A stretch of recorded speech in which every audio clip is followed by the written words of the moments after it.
এই গরমে বাচ্চা খালি কোল্ড কফি খেতে চায়, তো বাইরে প্রতিদিন না খেয়ে চিন্তা করলাম বাসায় বানাই। চলুন আপনাদের সাথে শেয়ার করি সেই রেসিপিটা।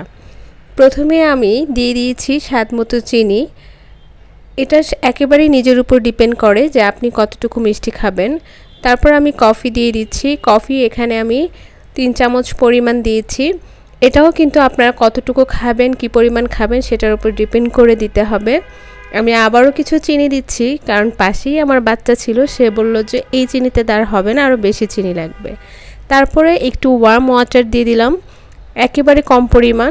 তারপর আমি একটু বিট করে নিব 1 থেকে 2 মিনিট, যতক্ষণ না পর্যন্ত এরকম ফেনা ফেনা হয়ে যাবে ততক্ষণ পর্যন্ত আসলে বিট করতে হবে। এটা আসলে টাইম বলে হবে না, কারণ আপনি যদি ব্লেন্ডার করেন 1 টাইম লাগবে, আবার যদি বিটার দিয়ে করেন আরেকটা টাইম লাগবে। সো যখন দেখবেন যে এরকম ফেনা ফেনা হয়ে গেছে তখনই বুঝবেন যে বিট করা হয়ে গেছে। তো এবার আমি বিট করা শেষ করলাম। আপনারা দেখতেই পাচ্ছেন যে কফির কালারটাও চেঞ্জ হয়ে গেছে। এবার আমি একটা গ্লাসে কিছু পরিমাণ আইস নিয়ে নিলাম, আর এতক্ষণ যে কফি আর চিনি বিট করলাম সেটা দিয়ে দিচ্ছি। তারপর দিয়ে দিব আমি ঠান্ডা দুধ। যেহেতু আমি এটা কোল্ড কফি বানাচ্ছি, অবশ্যই ঠান্ডা দুধ দেওয়ার ট্রাই করবেন।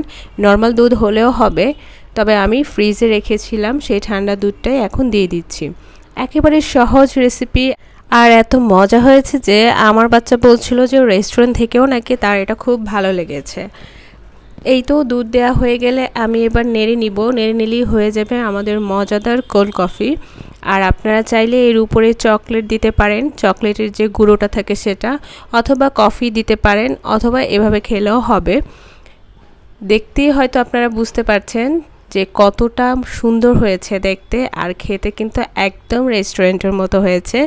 আমি প্রথম আসলে কোল্ড কফিটা বাসায় ট্রাই করলাম, খুবই মজা হয়েছে। আশা করি যারা পারেন না বাসায় বানাতে তারা খুব তাড়াতাড়ি বানিয়ে ফেলবেন, আর খেয়ে দেখবেন যে রেস্টুরেন্টের মতো বাসায় কি সুন্দর, এত কম ইনগ্রিডিয়েন্ট এবং কোনো কষ্ট ছাড়াই এত মজার কোল্ড কফিটা হয়ে যায়। সবাই ভালো থাকবেন, খোদা হাফেজ।